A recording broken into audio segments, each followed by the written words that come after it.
Welcome to the SaaS Backwards Podcast, where we reverse engineer the success of fast-growing SaaS firms and explore strategies CMOs and CEOs are using to drive their businesses forward.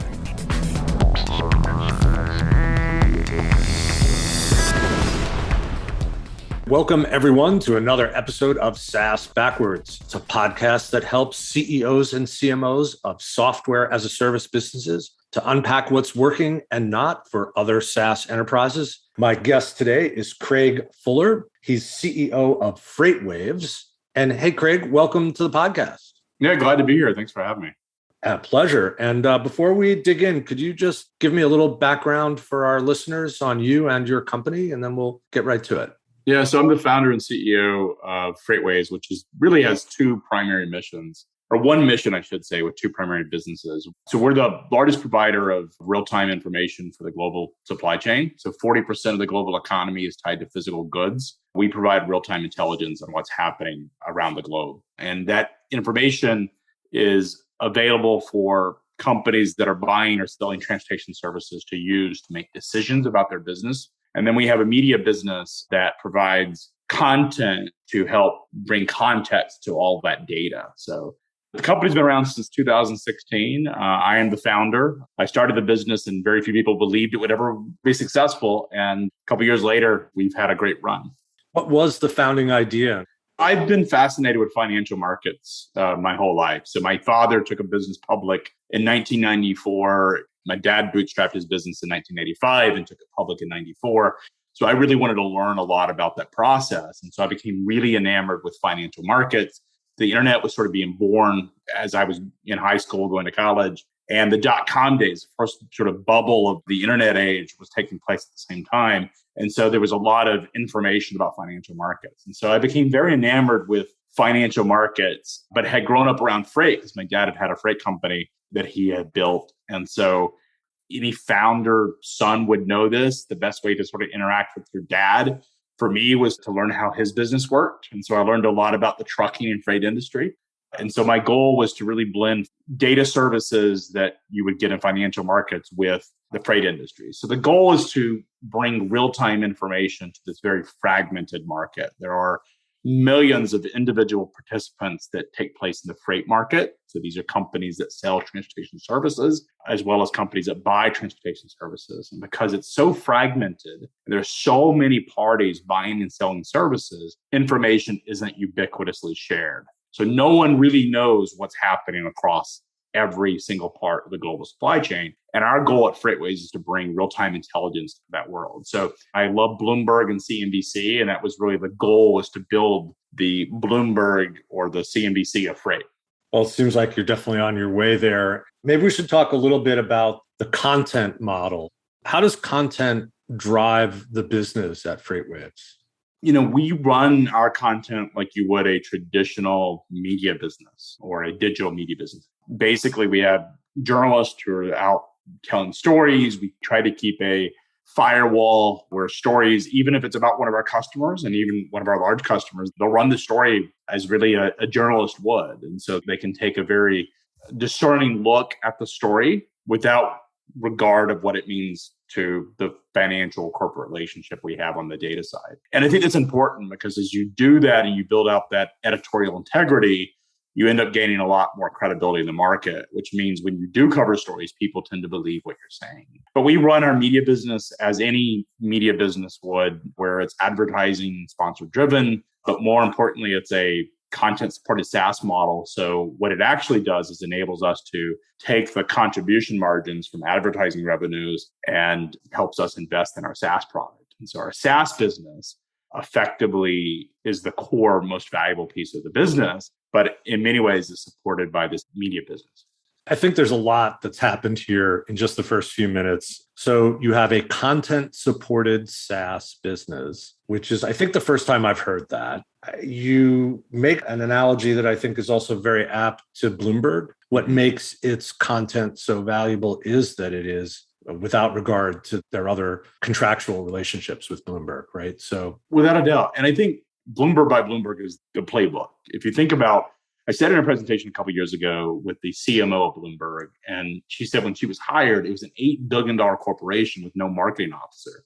They had 3 people in marketing, which were basically doing customer presentations for individual deals like PowerPoints and stuff. 3 people in an $8 billion corporation that is effectively, Bloomberg is a SaaS business, an enterprise class data business and data subscription business that really is the OG of blending content and supporting its subscription model. So the Bloomberg business, a lot of people in the early days sort of accused Michael Bloomberg of building a radio business and a TV business to support his own ego. And that business in the early days lost a lot of money. It was subsidizing his media empire through the profits of his subscription business. We're in many ways doing the opposite, as we built a really strong media contribution margin and advertising business that supports our SaaS business. But what it's enabled us to do is educate the market of the need of the data and how it could be used to help better inform their business. And it creates top of the funnel for our SaaS business. And so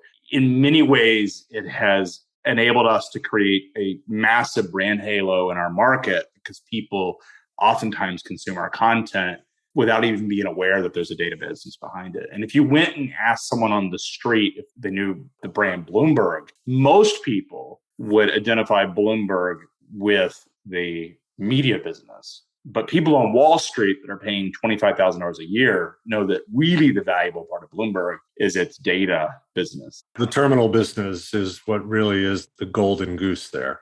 Absolutely. And so we've effectively followed that model, and it has worked really well for us and has enabled us to be, one of the fastest growing enterprise SaaS companies in the country, simply because we've had this really vibrant media model. Are there investors in the business? Was this bootstrap? We raised $92 million in capital. So we've got 11 institutional investors that are investors in the business, but we've used venture capital to really scale it up quickly. We're at a point of cash flow break even. So we're still growing almost 100% year over year, sort of low 90s at break even, which is pretty exciting. That is awesome. And I want to go back to the SaaS business being supported and driven by the content. Can you talk about the impact on your acquisition costs and what that business model looks like at a high level? Folks that are listening to this podcast are concerned about LTV and CAC, right? That's ultimately one of the, if not the most important metrics that a SaaS company has to get right, is that LTV to CAC ratio. So if you think about what that means is lifetime value, what is this customer worth to me if once I acquire them, what contribution margin or revenue are they going to generate for my business? And then you have the CAC side of the house, which is customer acquisition cost. What does it cost to acquire them? And I think any SaaS executive should be trying to optimize that as much as possible. And so the way we think of it is we track LTV and CAC as metrics independent of our advertising business. We've tried to optimize that as a SaaS business would. But then we also have this really nice contribution margin. Our media business is in the low 70s of gross margins. So it throws off a lot of cash. And basically, we're able to take all of that contribution margin and it offsets our customer acquisition costs on the other side of the house. So our subscription business effectively can grow because the people that are consuming our media content, our news, are also the same companies that will buy our data.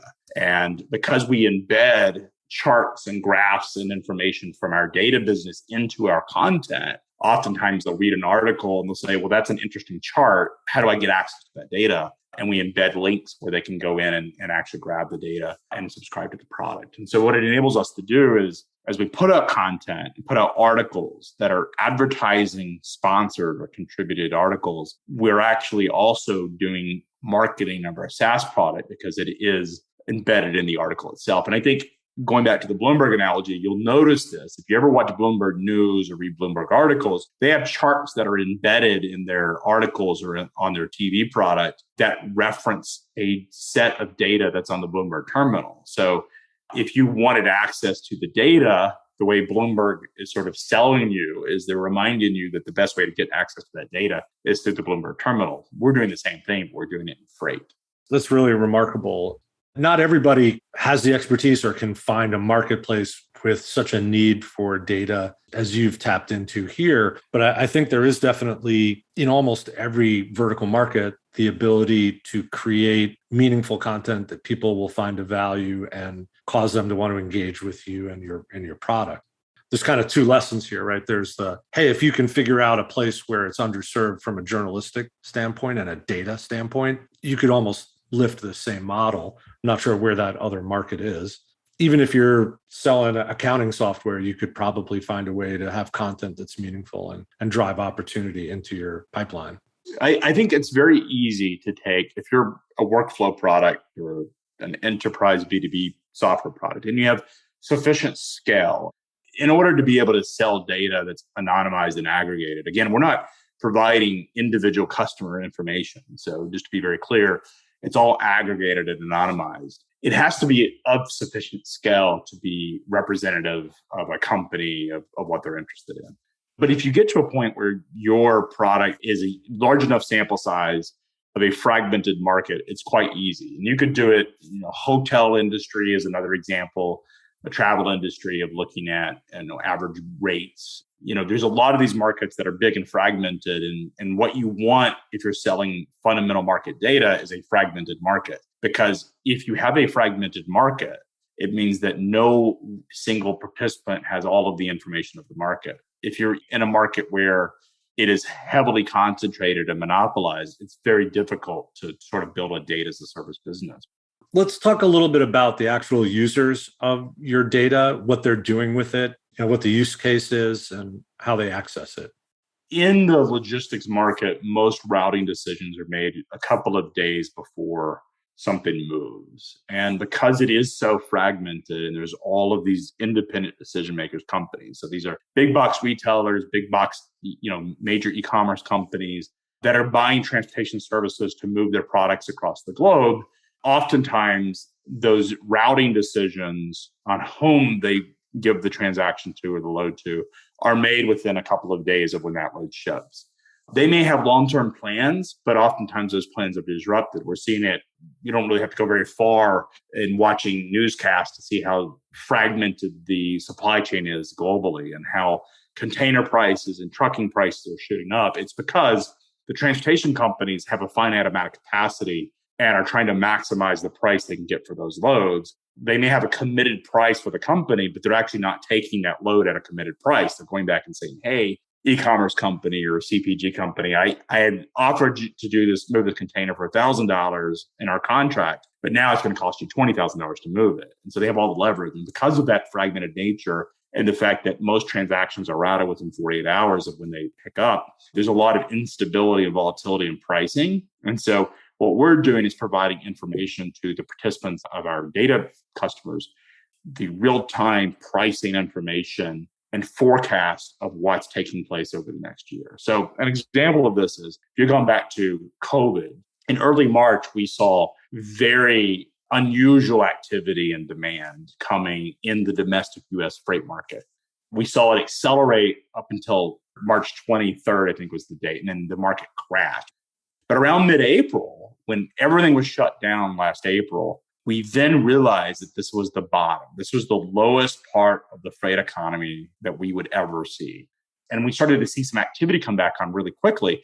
But like, wait, we believe this is an aggressive V-shaped recovery. We put out a couple posts. I get a lot of hate mail for it because people thought we were nuts. We're like, no, we're seeing all of this activity. The economy is coming back. And meanwhile, the media is talking about all this unemployment, companies that are laying off and shutting down. So a lot of stress in the economy. And we were very, very bullish. And the reason we were very bullish is we could see a lot of real-time activity take place. And so we posted a lot of this information, and the companies that are buying our data are also getting the same level of intelligence to figure out what's happening with the physical economy. I'm kind of wondering who's using that data in the mainstream media to aid their reporting? Yeah, we have journalists and media outlets. We have about 70 outlets that are buying data or consuming our data. And typically with media, we provide it for free. Most media companies don't have the budget for buying third-party data.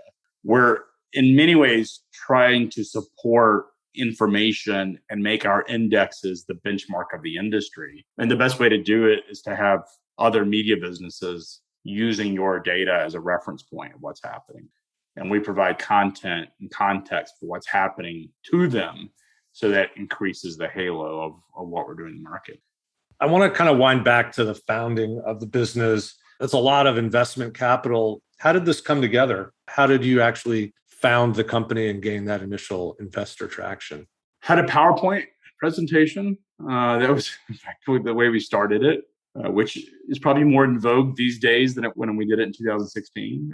But had a presentation and assembled a set of advisors and a management team that had a knowledge of the freight and logistics industry. We're very deeply sort of seated in the industry and sort of knew how it worked. And then went to go pitch investors. We probably talked to 100 some odd investors before we found our first committed investor. And the product at that point wasn't even live, but we were able to raise our first institutional round was 3.4 million, which enabled us to build basically an MVP and then launch it.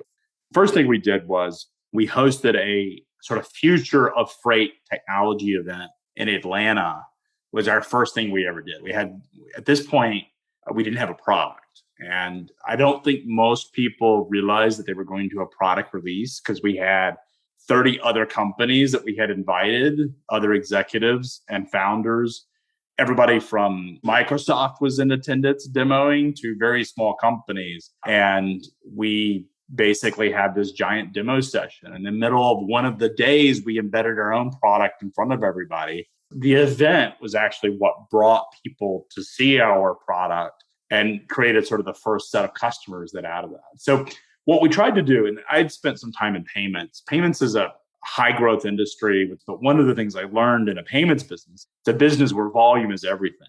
But the secret to payments or any technology business is, and this is something I learned the hard way after many years, is it's all distribution. And so one of the things I set out to do at FreightWaves was I wanted to solve the distribution problem first. So how do I get people to buy a product? Well, they have to be aware of it. And what I learned in my old business was if you don't control a channel, if you are not responsible for a direct channel, your success lives and dies by the channel partner that you work with. And I used to think having a channel partner would be great because they would distribute my product and they would do the hard part of sales and customer acquisition. It doesn't work that way. If you're not controlling your own channels, then you don't have any say on how successful that channel is. And so it doesn't matter how good your product is. It's all about your channel. And so one of the things that I tried to solve, the very first thing at FreightWaves, was I had to figure out the channel. And I realized that there was this opportunity to bring the industry together. If I could build the community, I can then use that as a springboard to bring product and distribution. That's what we did. And there was a guy in the payments industry who's gone on to build events. Shop Talk is one that people know. Money 2020 is another. But he did this in payments. When he first got into it, he had a payments platform and ended up building an event around it, a blog around around payments. Well, that enabled him to sell his company and then enabled him to start another one and then sell it to Google. And I saw this playbook, and then he did Money 2020 and Shop Talk and a bunch of events. And I was like, this is brilliant and he was sort of revered as this god of the industry, this power broker, because he controlled the event that people were at, he controlled the media that people were at.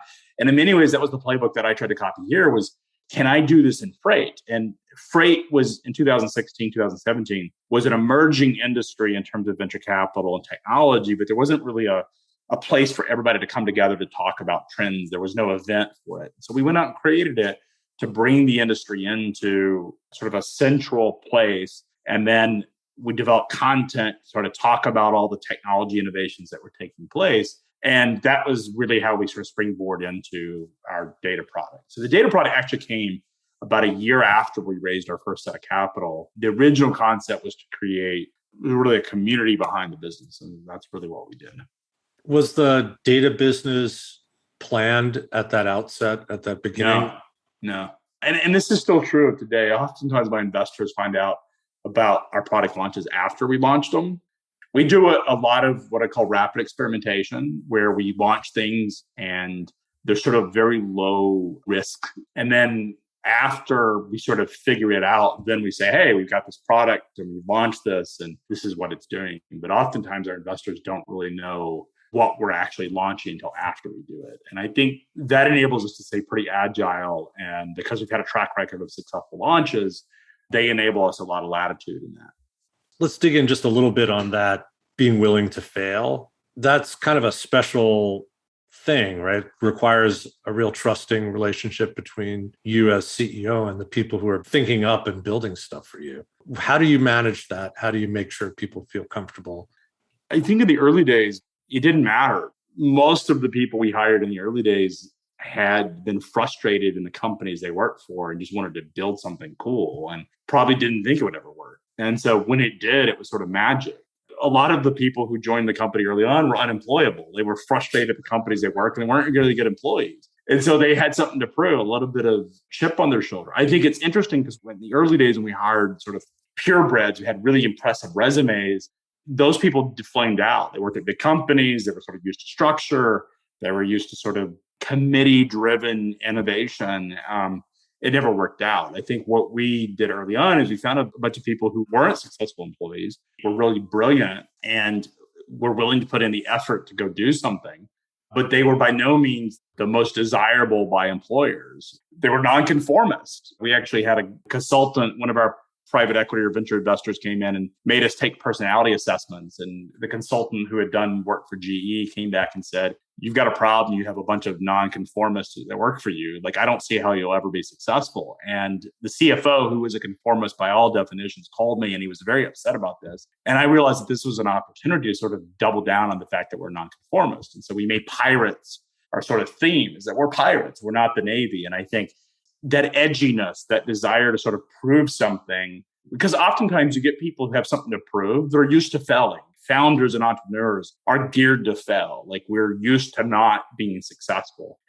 But we keep going at it and trying and eventually figure it out. And if you get those right types of people that will keep experimenting to figure it out, because they really believe that they're right about something and they'll eventually sort of hack their way to it, that's who you want on your early team. Now, as a business at scale, we have 170 employees now, and we're growing really fast. It isn't that way anymore. Now we've been able to bring in the conformist in our populations and ranks, and we're actually having to co-create what we call labs, which is an entirely separate group that is a set of nonconformists who are just there to go build cool stuff because it doesn't fit really well into the corporate architecture of an organization that's trying to optimize.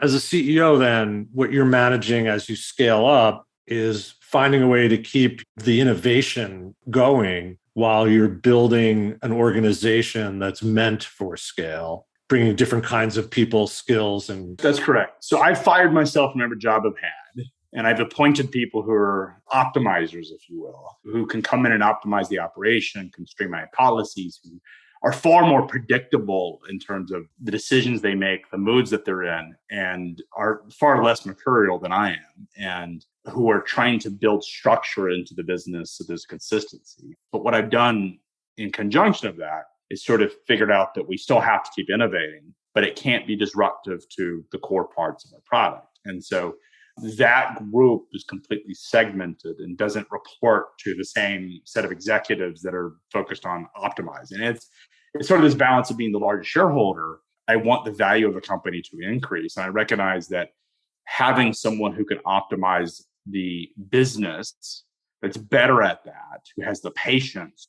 Optimization is in many ways a marathon. It's not a sprint. Yeah, I think as founders, at least for my attention span, I prefer the sprints. I want the quick gratification of what building is all about. I don't find the marathon very fun. And so I built people who get a lot of reward out of that. And I try to stay out of their way.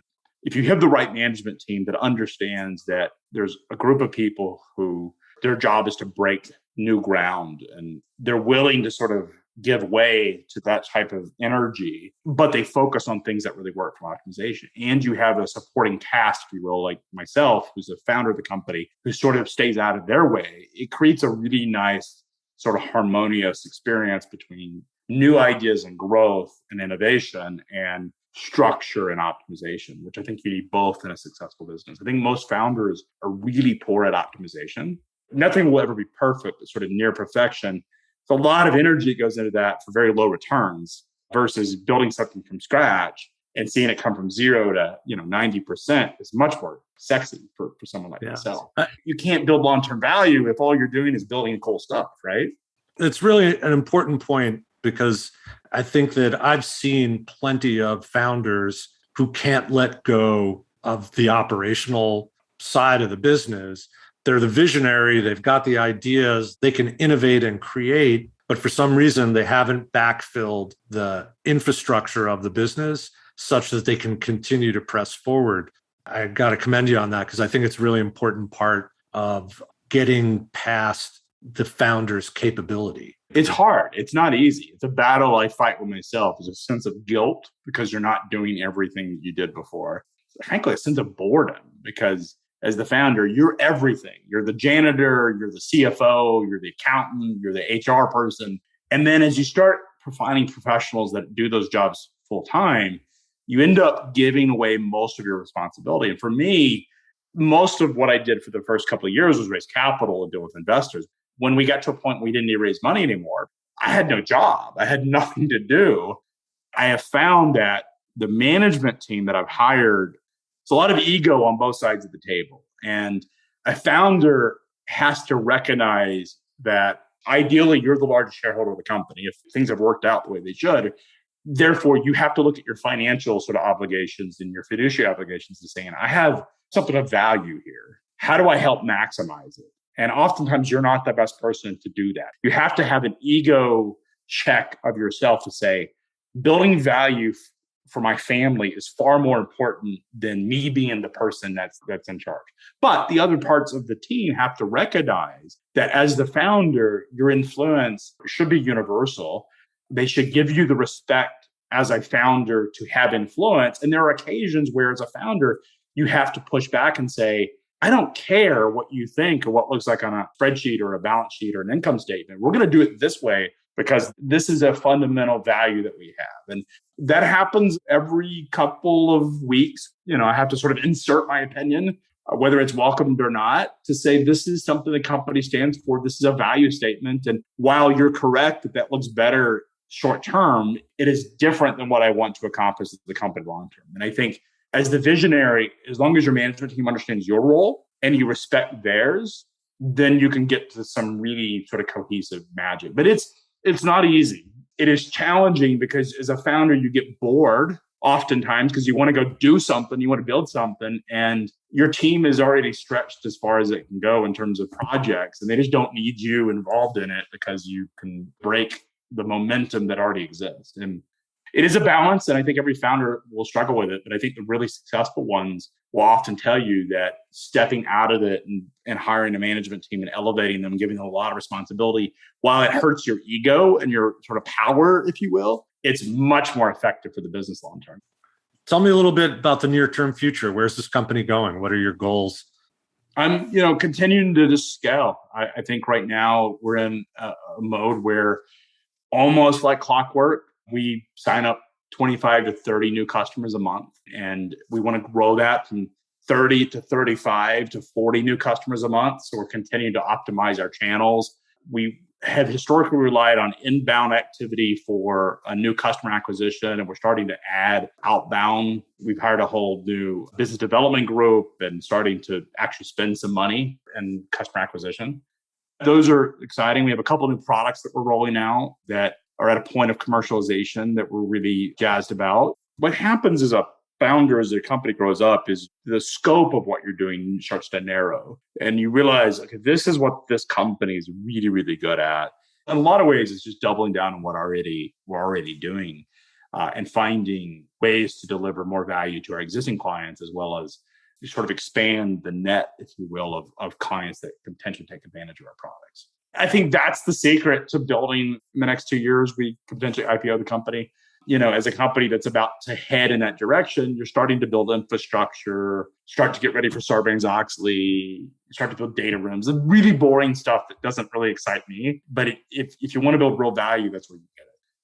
So the liquidity event is on many founders' agenda, right? So whether it's always right, so whether you're going public or if you're looking for a strategic acquirer, those building blocks, that financial infrastructure is really important. You can't match up against the expectations either of a strategic acquirer or an underwriter if you don't have that stuff, right? One of the great things about not managing day-to-day activity is that I get the chance to interact with other founders that are at later stages in the business or perhaps have sold a company. I spend time with investment bankers to sort of talk about strategy. And I think about exit a lot, not because I want to exit, but because when you take on outside money, at some point you have to give them a return. And so that means the destiny of the company is at some point there's going to be an event where they get paid out. It could be a private equity purchase of the company. It could be a strategic purchase of the company, or it could be an IPO. And I'm trying to figure out what things do we need to do to help maximize that value as much as possible. You are, as the founder, most likely the only person spending time on sort of core strategy. If you've gotten a really good management team, they're doing everything they need to do to build the business. You get to set the tone of where the company is going for the next couple of years. Our CFO has gone out and built the infrastructure to be a public company to make sure that we can report on a consistent basis and have really good forecasts so that if and when we become a public company, we're able to give analysts and investors a forecast and consistently deliver that. And so that's the process that we're working on right now. It's not sexy, but when you know that there's an end game in mind, it's quite exciting. It's always this sort of discussion between founders and investors where founders feel like investors have gotten so much value from them. I think of it differently. Like, these investors supported me when no one else would. I find great pleasure of knowing they're making so much money. These people bet on me, and I want them to feel pride in the fact that those bets have made them a lot of money. I think as a founder, you need to have a healthy relationship with your investors and respect for their investment. You're on the right track from my experience. I think it's a great place also to land the episode. It's been a great conversation. How can people reach you if they want to dig in with you on some of these topics? Twitter is the best way. It's at Freight Alley. Excellent. And the company, again, is FreightWaves. I want to thank you for being a really great CEO guest on the podcast. Well, appreciate it, Ken. Thank you for your time.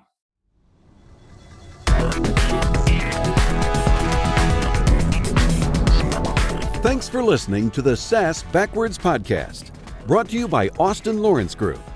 We're a growth marketing agency that helps SaaS firms reduce churn, accelerate sales, and generate demand.